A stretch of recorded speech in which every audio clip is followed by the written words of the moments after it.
Capítulo 14. Compreensão. O filtro da experiência. Como é possível que duas pessoas possam falar e ir embora cada uma com uma ideia diferente sobre a conversa? Como duas pessoas podem ter a mesma experiência e mesmo assim discutir quanto ao que aconteceu? O que significa quando uma pessoa concorda com você? Com o que está concordando? As respostas residem em como organizamos e damos significado à nossa experiência. Imagine-se em uma reunião com várias pessoas. Todas estão contribuindo. O que você acompanha? No que você presta atenção? Do que se lembra? Nossa atenção é limitada. Temos que selecionar dentre todas as experiências sensoriais disponíveis. Fazemos isso com base em crenças, valores, estado de consciência, saúde física, preocupações e hora do dia. Então, interpretamos essa seleção. Algumas dessas interpretações serão baseadas em nossa própria experiência anterior. Algumas serão interpretações culturais. Por exemplo, quando alguém boceja, você poderá achar que está entediado. Poderá tirar conclusões disso. Poderá considerar que a pessoa é mal educada e ficar aborrecido com ela. Você poderá se sentir desconfortável porque não está prendendo sua atenção. Poderá então fazer uma inferência quanto a que tipo de pessoa você é e que tipo de pessoa ela é. Poderá ficar zangado, deprimido ou desalentado. Poderá esperar um pedido de desculpas.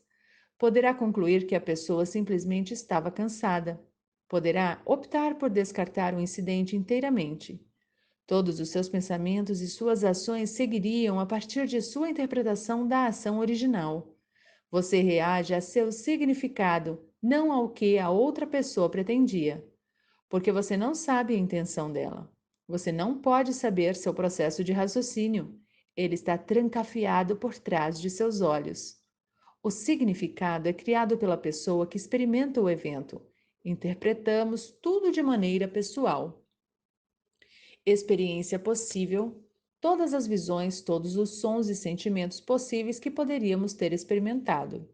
Seleção da experiência, o que observo e lembro. Interpretações, significados, conclusões e julgamentos culturais e pessoais. Sentimentos e emoções, crenças e suposições que eu formo como resultado. Decisão, ação. O filtro da experiência. O processo todo é como um filtro para extrair um pouco de significado de muita experiência sensorial. Há uma quantidade enorme de informações possíveis em qualquer situação. Disso tudo, selecionamos, fazemos interpretações, sentimos emoções, formamos ou reforçamos crenças e fazemos suposições. Por fim, agimos com base no resultado de todo esse processo. Essa cadeia de eventos é interessante por três motivos. 1. Somente o primeiro e o último passos são visíveis e audíveis a outros. O restante ocorre na privacidade de nossas cabeças. Ninguém sabe o que está acontecendo lá dentro a não ser que queiramos dizer. 2. Há muitas experiências possíveis, mas apenas uma ação resultante. Muitas informações são perdidas ou descartadas pelo caminho. É como um monte de pó de café entrando na parte de cima da máquina para que uma gota de café saia na outra ponta. 3. Nossas ações frequentemente reforçam nossas crenças e nos fazem restringir aquilo que observamos no topo do funil. O funil então se torna um túnel. O que observamos confirma nossas crenças e nossas crenças influenciam aquilo que observamos. Por exemplo, se eu decidir que meu companheiro bocejador é mal educado, estarei alerta para instâncias adicionais de sua falta de educação. Se eu concluir que ele bocejou porque eu o entediava, poderei tentar manter sua atenção com mais afinco do que o usual. Se eu tiver a crença de que não sou uma pessoa interessante, aquele bocejo constituirá mais ainda uma evidência para confirmar minha crença. E tudo isso porque meu companheiro foi dormir muito tarde na noite anterior.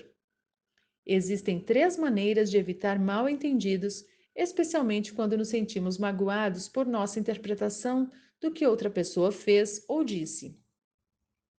Rastreie seu próprio raciocínio e questione se chegou a uma conclusão razoável com base no que viu e ouviu. Volte filtro acima para verificar se a experiência sensorial se conecta à conclusão a que chegou. Em segundo lugar, torne seu próprio raciocínio claro. Diga a outra pessoa o que observou e as conclusões a que chegou como resultado. Também pode ser apropriado dizer a ela seus sentimentos quanto a isso. Descreva seu progresso pelo túnel para que ela possa compreender como você chegou à sua conclusão. Em terceiro lugar, peça à pessoa que explique o raciocínio dela. Peça que descreva como chegou à conclusão. Isso verifica o funil de experiência dela para compreender como chegou à sua conclusão. Considere se pode aprender alguma coisa a partir da visão da pessoa. Você tem que ser flexível para ver diferentes significados e compreender o ponto de vista de outra pessoa. Isso envolve ser capaz, em termos de PNL, de segmentar para cima para ver os elementos comuns a dois exemplos diferentes. Segmentação, chunking. Segmentação é um termo vindo do mundo dos computadores que significa organizar informações em grupos. Um grupo consiste em pedaços, blocos ou segmentos de informações, chunks, todos com algo em comum. Você decide exatamente o que tem em comum. Por exemplo, o que os números 1, 7, 253, 11 e 23 têm em comum? Há várias respostas, incluindo: quem se importa? Também. Todos aparecem em meu número de telefone. A soma deles é o número de minha casa. São todos números primos. Há muitas respostas possíveis e apenas a última não é uma associação pessoal. Em PNL, os princípios que você usa para formar segmentos definirão como você agrupa informações e quais as categorias que utiliza. Nossa mente consciente parece ser capaz de lidar com cerca de 5 a 9 blocos ou pedaços de informações de uma só vez. George Miller foi quem primeiro passou à frente essa ideia em seu trabalho clássico The Magic Number 7 Plus or Minus 2, publicado em 1956. O que é um pedaço de informação? Pode ser simples ou complexo dependendo de como você o agrupa. Pode ser uma palavra, uma sentença ou um parágrafo. 5 a 9 blocos de informações podem ser muito ricos e detalhados se usarmos categorias e relacionamentos bem definidos. Ricos e detalhados. O quanto você recorda depende de como agrupa informações em blocos. A segmentação também define os relacionamentos entre pedaços de informações. Algo não é geral, específico, grande ou pequeno por si só, apenas em relação a outro bloco que pode contê-lo ou que ele pode conter. Você precisa segmentar ou agrupar informações para reter tanto qualidade quanto quantidade. Como você agrupa determina o quão rapidamente passa da incompetência consciente para a competência consciente e, por fim, para a competência inconsciente. A aprendizagem envolve não só a coleta de informações, mas também a criação de distinções e categorias para organizá-las. Ser capaz de agrupar informações em categorias ricas significa ser capaz de ver e aplicar padrões. O discernimento de padrões depende das conexões que fizer entre pedaços de informações e as similaridades e diferenças que vê. Você aumenta o número de blocos de informações por segmento, transformando padrões em segmentos. Portanto, a capacidade de lembrar e pensar de forma criativa está relacionada ao número de padrões diferentes e significativos que você pode encontrar em pedaços de informações. Os pedaços não têm qualquer significado até que sejam organizados e conectados uns aos outros. Nada tem qualquer significado isoladamente. A maioria das pessoas tem um nível de agrupamento preferido. Algumas gostam de sintetizar, construir grupos maiores a partir dos detalhes. Elas compreendem as partes em primeiro lugar e depois o todo.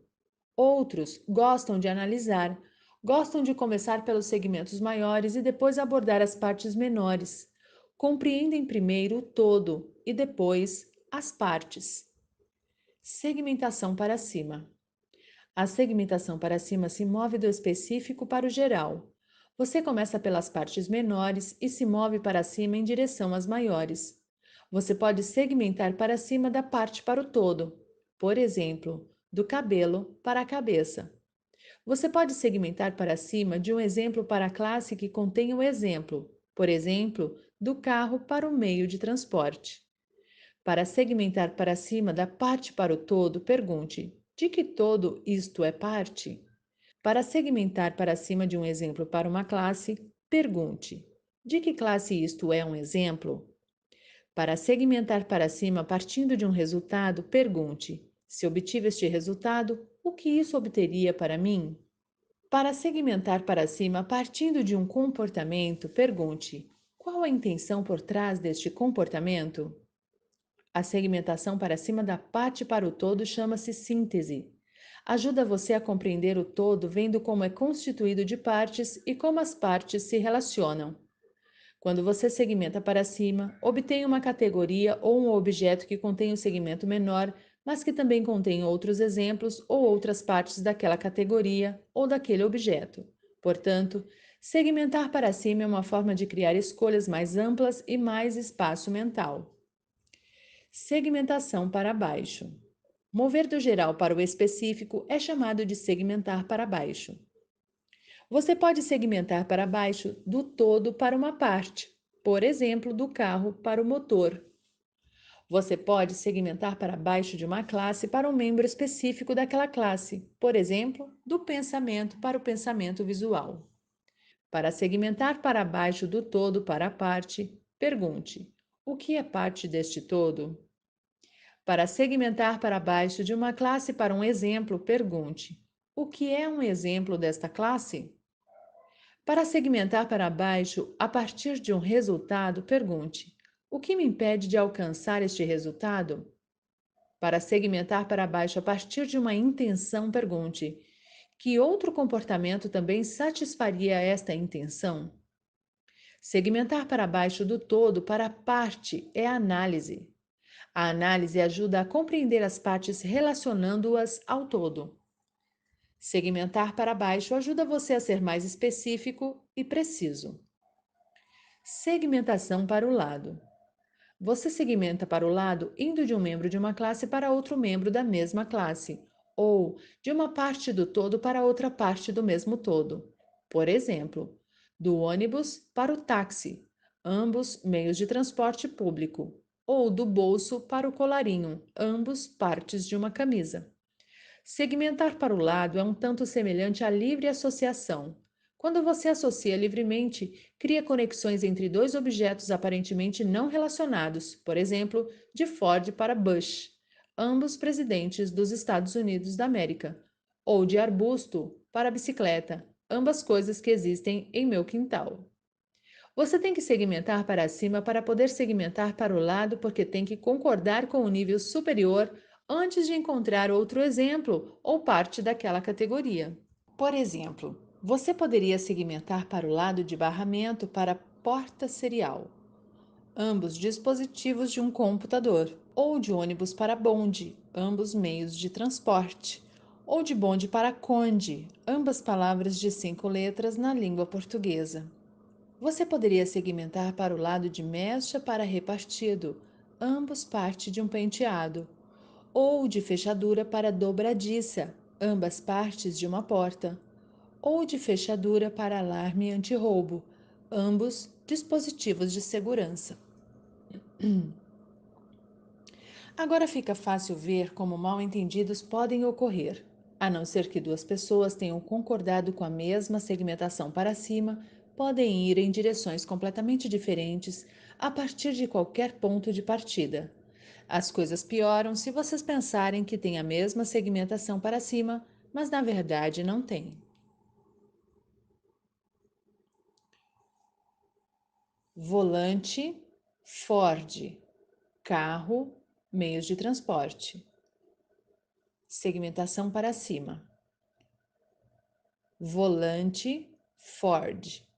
Presidentes dos Estados Unidos, Lincoln, cidades inglesas, Leeds. Segmentação para o lado, segmentando para cima, para baixo, para o lado. Muitos mal-entendidos do dia a dia ocorrem porque as pessoas segmentam ou agrupam para cima de formas diferentes, com regras diferentes, e supõem que todo mundo faz a mesma coisa com as mesmas regras.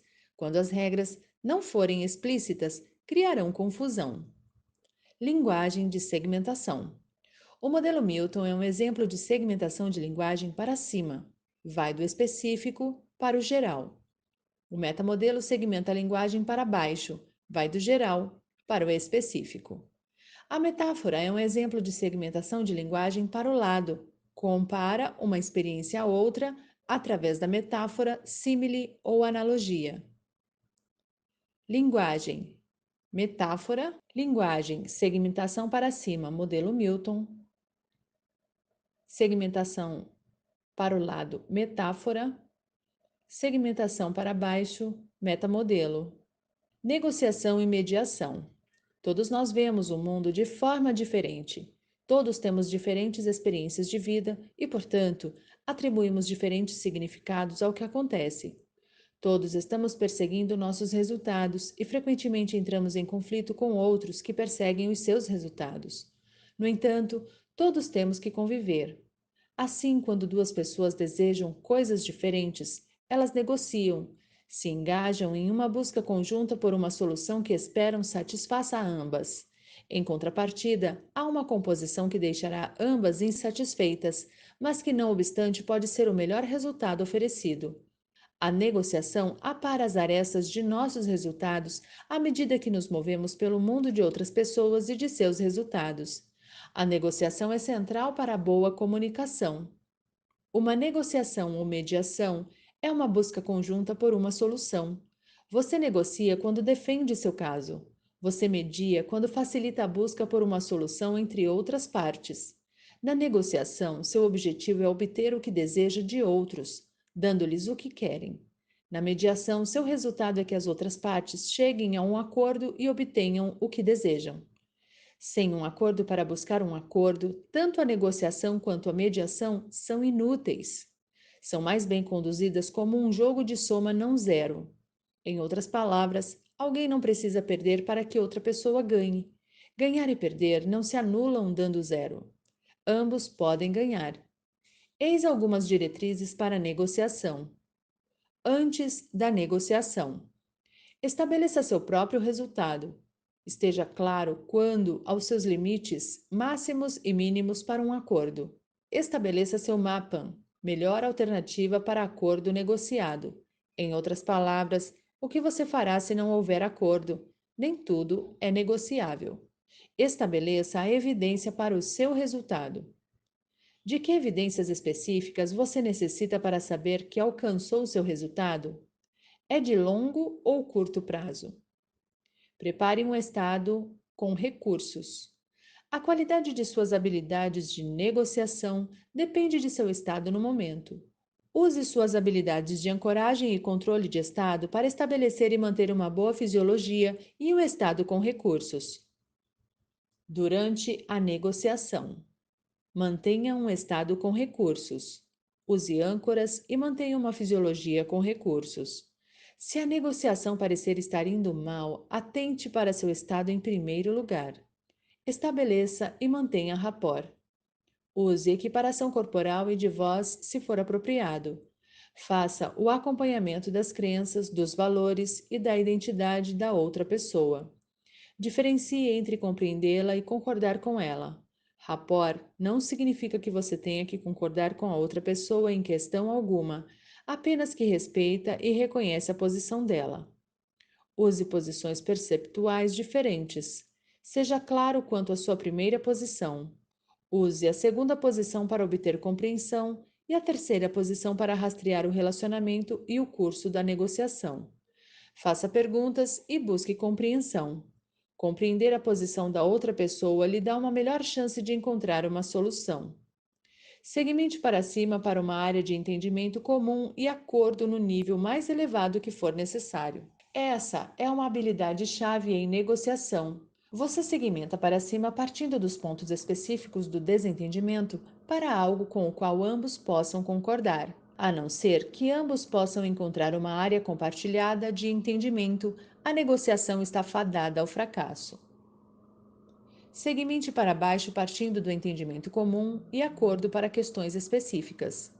Uma vez que tenham essa área compartilhada de entendimento, você pode segmentar para baixo para questões menores à luz daquele entendimento comum e acordo. Busque um acordo congruente. Um acordo que não é congruente é buscar problemas. Técnicas de vendas manipulativas e estratégias de negociação com agendas ocultas não funcionarão a longo prazo. Elas obtêm um acordo incongruente que contém as sementes de sua queda. É muito melhor ter um entendimento compartilhado do que um acordo superficial.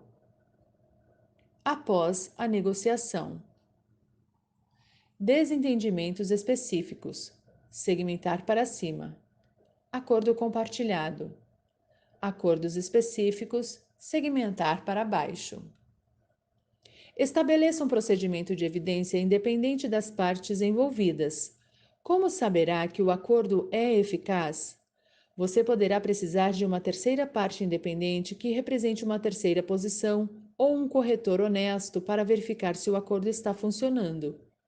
Faça a ponte ao futuro do acordo. Ensaie o acordo a que chegou mentalmente. Imagine como irá funcionar. Pense em todas as coisas que podem dar errado e como poderia lidar com elas sob o acordo. Habilidades de negociação. Estabeleça um quadro de resultado claro. Vá em direção a um acordo em vez de se distanciar de problemas. Se possível, escolha a disposição da sala e onde as pessoas irão sentar. Devem sentar em ângulo em vez de diametralmente opostas. A maneira pela qual as pessoas sentam é uma metáfora espacial sobre como se relacionam. Procure enquadrar a negociação como um problema compartilhado. Ancore-a em frente a ambas as partes. Melhor ainda, escreva em um flipchart ou projete-a para que ambas as partes estejam diante dela. Isso dará uma sensação de estarem enfrentando um problema compartilhado. Seja claro quanto ao que é relevante. Qualquer contribuição poderá ser desafiada com uma referência ao resultado acordado como meio de evitar engodos e manter a reunião nos trilhos. Esse desafio pode ser ancorado a um gesto. Use o backtracking para resumir o progresso, manter rapport e testar concordância. Use o condicional para explorar possibilidades. Se tal e tal acontecesse, então o que faríamos? Abra possibilidades perguntando: o que teria que acontecer para que tal e tal fosse possível? Não faça uma contraproposta imediatamente após a outra pessoa ter feito uma proposta. Esse é o momento em que estará menos interessada em sua oferta. Discuta a proposta antes. Use perguntas em vez de declarações. É melhor que a outra pessoa descubra o ponto fraco de seu argumento por si mesma, através de suas perguntas, do que você tentar convencê-la diretamente. Sinalize explicitamente suas perguntas e comentários. Posso fazer uma pergunta sobre isso? Ou gostaria de levantar essa questão, para focar a atenção nesse detalhe. Dê um motivo forte pela sua posição em vez de muitos motivos fracos. Um caso é tão forte quanto o seu elo mais fraco. Banque o advogado do diabo para obter um acordo congruente. Na verdade, não estou totalmente certo quanto a se concordamos com isso. Backtracking. Uma das maneiras pelas quais negociações dão errado é quando uma das partes interpreta mal as palavras da outra pessoa. Dão a ela significado do seu próprio modelo de mundo em vez de tentar saber o que elas significam no modelo de mundo da outra pessoa. Uma das maneiras pela qual isso acontece é quando você parafraseia. A paráfrase utiliza suas próprias palavras em substituição às palavras da outra pessoa. Suas palavras podem ser uma reafirmação adequada para você, mas podem não significar a mesma coisa para outra pessoa. Você pode evitar muitos desses tipos de mal-entendido realizando o backtracking. Este é a habilidade de reafirmar pontos-chave utilizando as palavras da outra pessoa e frequentemente equiparando seu tom de voz e sua linguagem corporal. Acompanhe a outra pessoa, sendo uma habilidade extremamente útil em negociações para resumir, desenvolver rapport, oferecer evidências tangíveis de que está ouvindo, trabalhar em prol de um acordo. As palavras e frases mais importantes para fazer backtracking são as que mostram os valores da outra pessoa. Essas serão geralmente destacadas por tom de voz ou por um gesto. Não suponha que você sabe o que essas palavras e frases-chave significam para outra pessoa. O backtracking geralmente não é apropriado para discussões técnicas baseadas em conteúdo. Esse tipo de discussão geralmente envolve vocabulário técnico e palavras específicas bem compreendidas por ambas as partes e não precisam de backtracking. Teoria dos jogos. A negociação é uma interação estruturada entre pessoas com regras que governam aquilo que é permitido. A negociação sem regras logo se transformaria em uma briga. Há também o resultado em uma negociação, algo a ser alcançado. Você pode pensar em uma negociação como tendo vencedores e perdedores. Vencedores ganham aquilo que querem e perdedores não.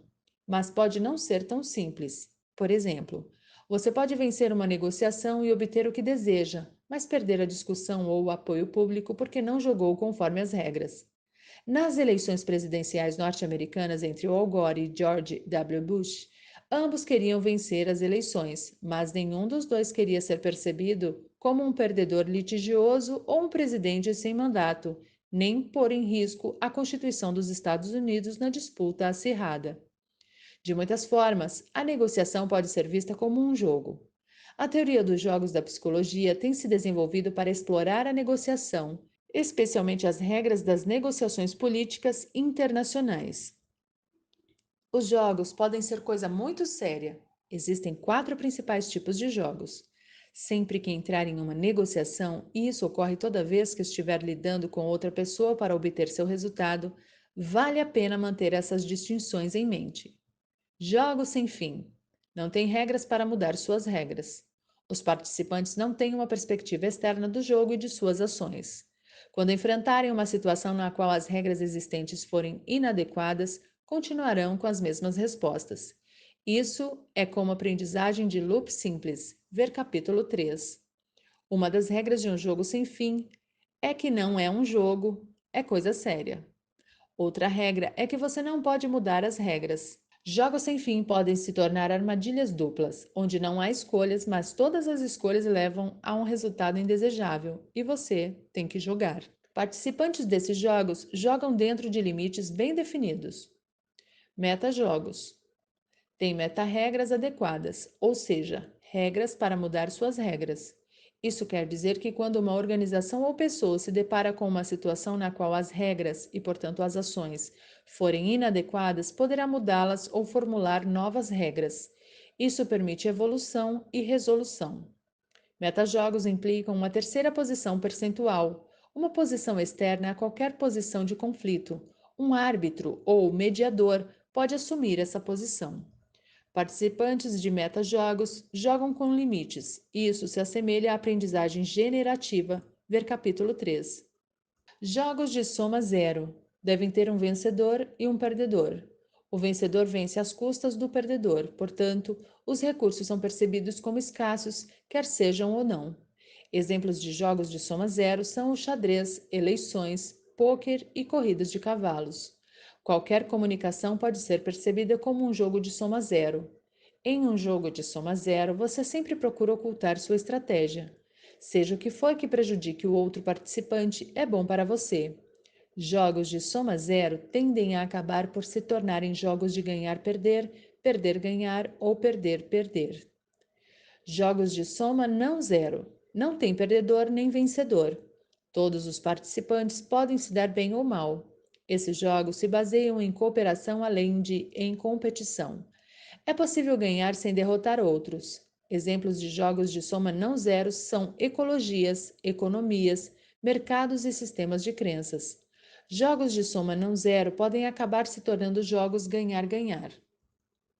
Ao jogar jogos de negociação, cuidado com regras que insistem em que apenas certos participantes podem jogar, que tem que haver perdedores e vencedores, que o tempo está se esgotando, que as regras não podem ser mudadas, que poder posicional é mais importante do que o jogo. Embora essas regras possam ser impostas externamente, geralmente advêm das crenças e atitudes dos participantes com relação à negociação. Significam que você está emaranhado em um jogo de soma zero ou em um jogo sem fim, ou ambos. Você pode abordar qualquer jogo com 4 estratégias diferentes. Perder, perder. Você supõe que jamais obterá o que quer e, portanto, sua estratégia é a de impedir que o outro participante consiga o que ele quer também. A pressuposição por trás de perder-perder é a de que você está jogando um jogo de soma zero sem fim. Perder-perder é uma estratégia deprimente e você logo se verá sem participantes que queiram jogar com você. Perder-ganhar. Você supõe que tem que perder para que a outra pessoa ganhe. Esse jogo é às vezes jogado por vendedores que dão descontos e concessões a clientes, descontos que na verdade não poderiam para fechar a venda. Em termos mais gerais, pode significar subvalorizar a si mesmo e valorizar a outra pessoa mais do que a você. Na melhor das hipóteses, perder-ganhar é um jogo altruísta, mas não é muito satisfatório ou ecológico a longo prazo. No entanto, você jamais terá falta de participantes que queiram jogar com você. Perder-ganhar supõe um jogo de soma zero sem fim. Ganhar-ganhar. Você supõe que ninguém precisa perder e que todos podem obter o que desejam. Poderá precisar reenquadrar ou ressignificar exatamente o que deseja ganhar, mas essa é uma estratégia positiva que funciona bem em vendas. Ganhar-ganhar implica um jogo de soma não zero que poderá ser um metajogo. Ganhar-ganhar ou não tem negócio. Isso leva ganhar-ganhar ao extremo. Significa que se ambas as partes não puderem ganhar, então é melhor não ter negócio algum. Essa é uma boa abordagem de vendas, mas nem sempre será apropriada em toda negociação. Estabelece seu mapa, como não ter negócio. Ganhar-ganhar ou não tem negócio implica estar jogando um jogo de soma não zero que também poderá ser um metajogo. Alinhamento de posições perceptuais. Ser capaz de ver um problema a partir de diferentes posições perceptuais é essencial em negociação. Quanto mais claras as posições, melhores serão as informações que delas obterá. O exercício a seguir é para assegurar que as posições estejam equilibradas e não tornem o problema pior. Identifique a situação-problema ou a negociação. Associe-se à sua memória da situação. Assuma a primeira posição, sua própria visão. Faça um inventário do estado presente em todos os sistemas representacionais. O que você vê? De onde está olhando? O que ouve? As vozes de quem você ouve e de onde vêm essas vozes? Que sensações tem? De que você está principalmente consciente? Alinhe a terceira posição. Imagine-se na terceira posição com relação à situação-problema. Olhe-se e as outras pessoas pelo lado de fora. Quando adotar essa posição, certifique-se de que está equidistante de si mesmo e das outras pessoas para que tenha uma boa visão de todos. A terceira posição não escolhe lados. Nessa posição, certifique-se de que está observando no nível dos olhos. Ouve sua própria voz e a da outra pessoa vindo de onde você as vê. Sente sua voz vindo da área de sua garganta, não incorpórea. Move quaisquer sentimentos que não sejam sentimentos com recursos de terceira posição para onde devem estar, provavelmente a primeira posição. Está totalmente equilibrado sobre seus pés. Como isso muda sua experiência? Lembre-se dessa terceira posição equilibrada e com recursos. Ancore-a para que possa voltar a ela com facilidade. Alinhe a primeira posição. Agora, imagine-se em primeira posição na situação problema. Verifique todos os seus sistemas representacionais. Veja através de seus próprios olhos. Ouça através de seus próprios ouvidos. Sinta sua própria voz vindo da área da garganta. Mova quaisquer sentimentos que pertençam à segunda posição para o lugar correto. O que muda quando faz isso? Volte à terceira posição e observe quaisquer mudanças adicionais. Termine na primeira posição. Faça ponte ao futuro e generalize para outras situações problemáticas. Como uma primeira ou terceira posição desequilibradas terão contribuído para outras dificuldades? O que estará diferente agora? Certifique-se de que sempre que for rever uma situação da terceira posição, você usará a âncora que estabeleceu para uma terceira posição equilibrada e com recursos. Muitas pessoas notaram que antes de realizarem esse exercício, sua terceira posição não era tão útil quanto poderia. Normalmente, a outra pessoa apareceria maior, mais sólida e mais perto de seu ponto de observação. Da mesma forma, frequentemente percebiam que não estavam equilibradas na terceira posição, mas inclinadas para o lado. Integração de partes. A resolução de conflitos envolve encontrar áreas de concordância por trás de desentendimento aberto. O mesmo princípio se aplica quer seja o conflito entre duas pessoas, quer seja entre duas partes de você mesmo. Negociamos com outras pessoas para obtermos aquilo que queremos, mas também negociamos com nós mesmos. Experimentamos partes de nós mesmos como desejosas de coisas diferentes e frequentemente incompatíveis. Pechinchamos e imploramos, tudo isso dentro do limite de nossas próprias mentes. Devo comer aquele pedaço adicional de torta? E como fica meu objetivo de ser mais saudável e não comer torta? Deveria ir à academia, mas não estou com vontade. Prefiro ficar em casa e ver televisão, mas fui convidado para tomar um drink e gostaria de ir.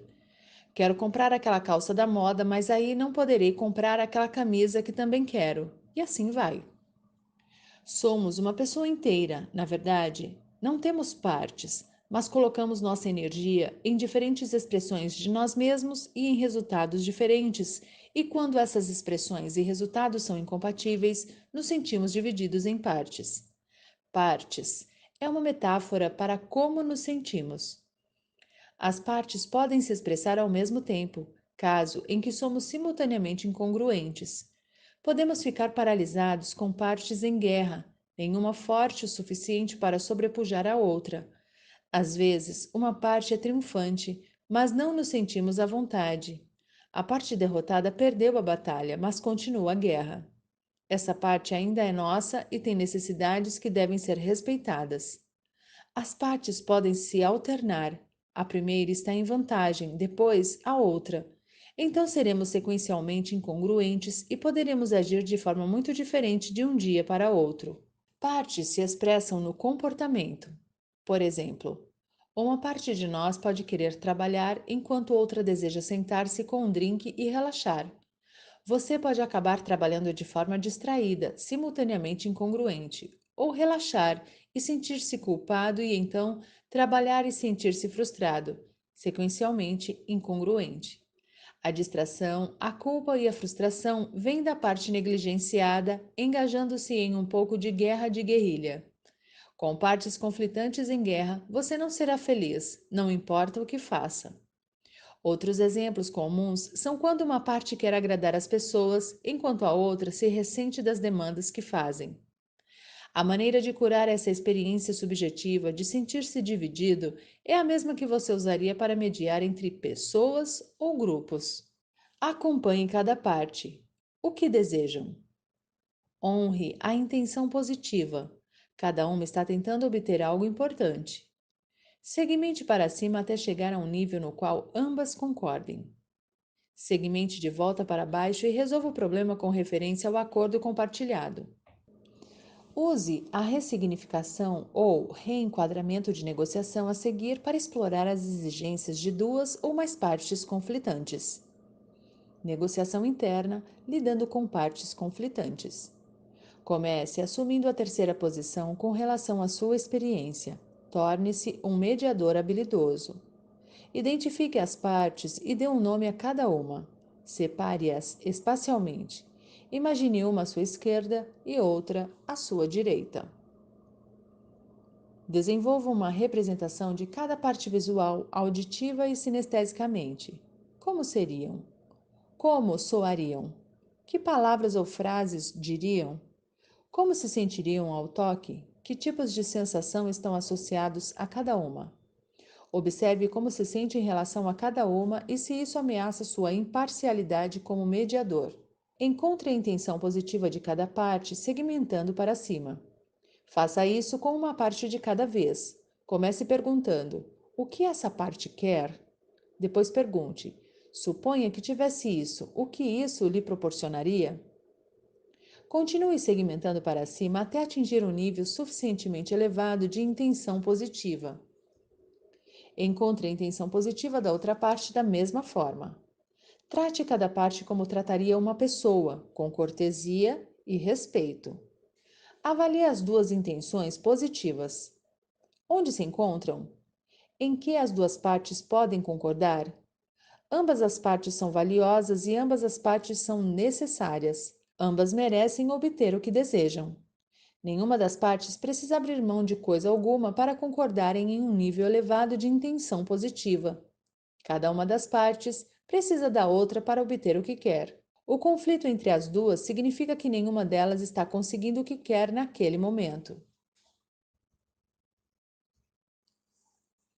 Resolva a disputa integrando as partes ou negociando um acordo funcional.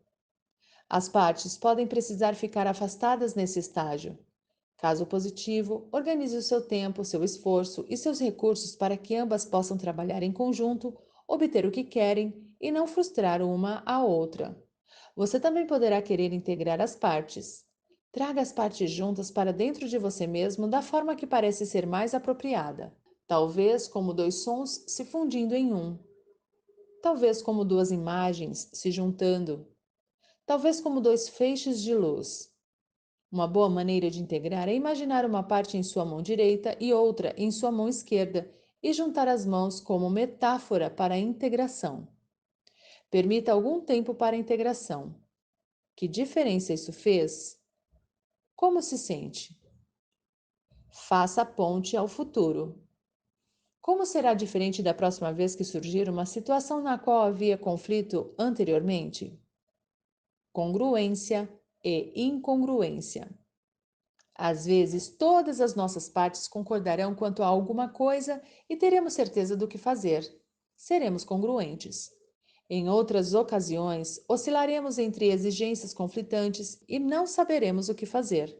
Então seremos incongruentes. O dicionário define congruência como a qualidade ou estado de corresponder, concordar ou estar congruente. Em PNL, congruência é o estado no qual suas palavras, linguagem corporal e ações todas se complementam, concordam e apontam na mesma direção. Congruência é quando a imagem que você cria não tem cores conflitantes. Todas as cores se complementam. É como uma orquestra tocando em harmonia, como uma boa refeição na qual a comida e a bebida combinam com a quantidade certa de tempero. Congruência não é quando tudo é igual. As cores são diferentes, mas se encaixam. As notas são diferentes, mas se fundem. Os pratos são diferentes, mas satisfazem. Congruência é um estado poderoso. Você se sente comprometido, pode dizer sim, tanto física quanto mentalmente, sem se refrear. Congruência produz uma sensação boa. Não é garantia de sucesso. Você ainda pode estar errado se não tiver todas as informações, mas o ajudará a ir adiante para alcançar o resultado.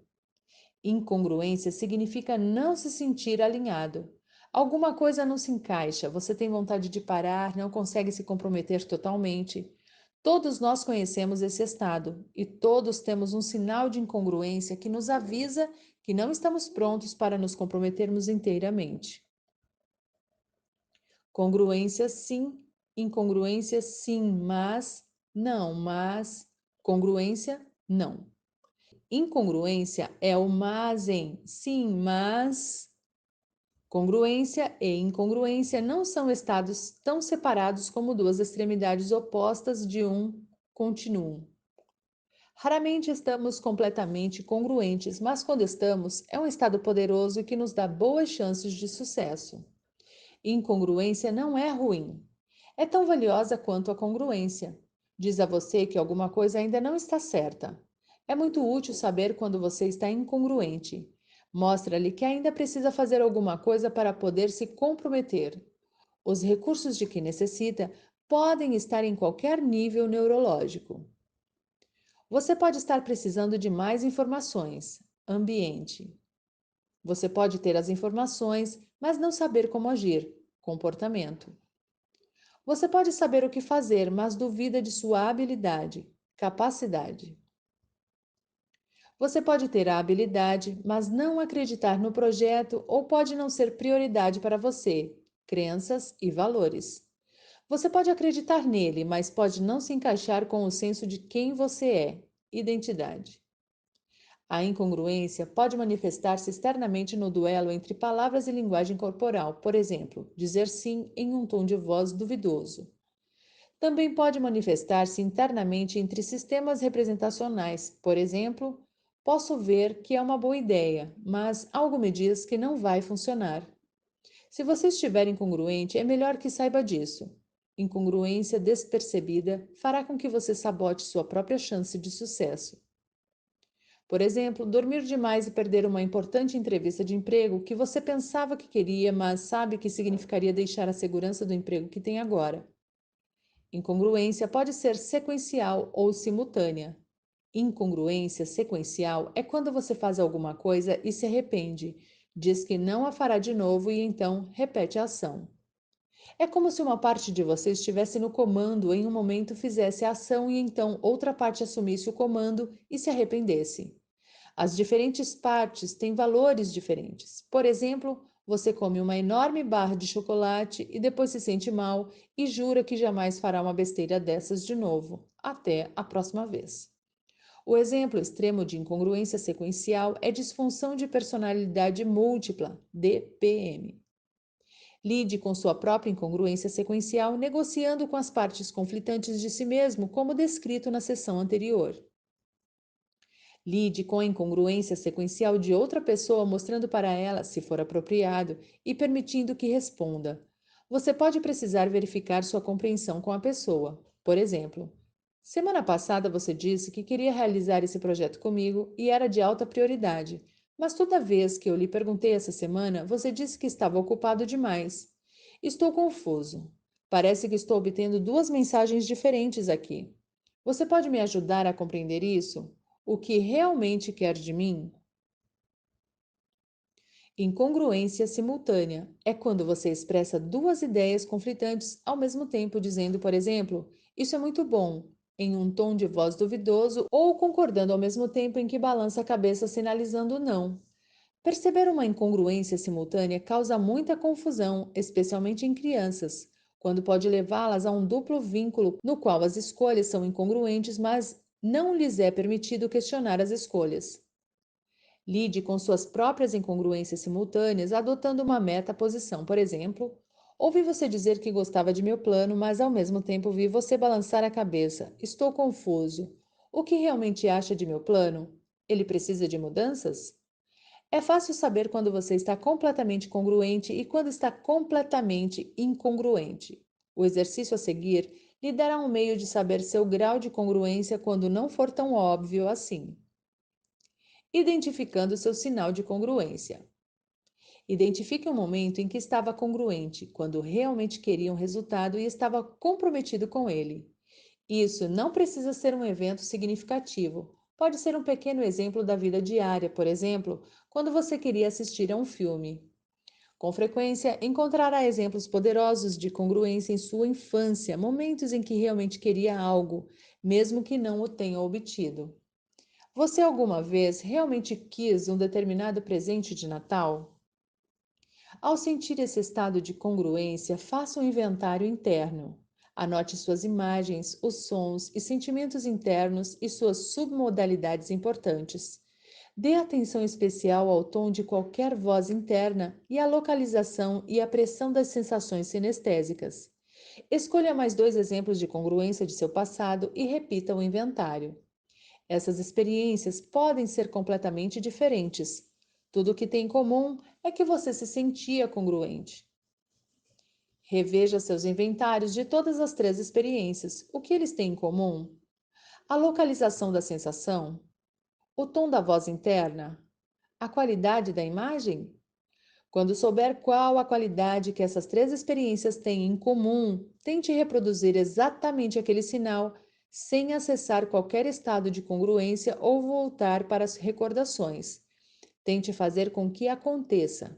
Se puder, Não será um sinal inconsciente e será inútil. Pode ser forjado pela mente consciente. Você precisará escolher outro sinal de suas experiências congruentes.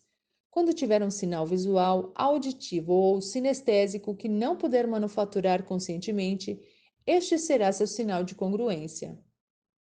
Sinal de incongruência. Encontre seu sinal de incongruência da mesma forma. Escolha 3 ocasiões em que se sentiu incongruente quanto a um curso de ação. Qual o sinal de confiavelmente presente que você não pôde fabricar conscientemente? Esse é seu sinal de incongruência. Esse sinal é um amigo poderoso, lhe manterá fora de muitos problemas e pode lhe poupar muito dinheiro. Ambos os sinais podem ser digitais ou analógicos. Podem ser sinais definitivos do tipo tudo ou nada, digitais, ou poderá ter um sinal que lhe dê graus de congruência dependendo do quão forte for, analógico. Plano de ação. 1. O significado que aprendemos de um evento depende de como nos relacionamos a ele. Consideramos muitas coisas pessoalmente que nada têm a ver conosco. Também nos aborrecemos quando objetos inanimados não cooperam e consideramos isso pessoalmente também.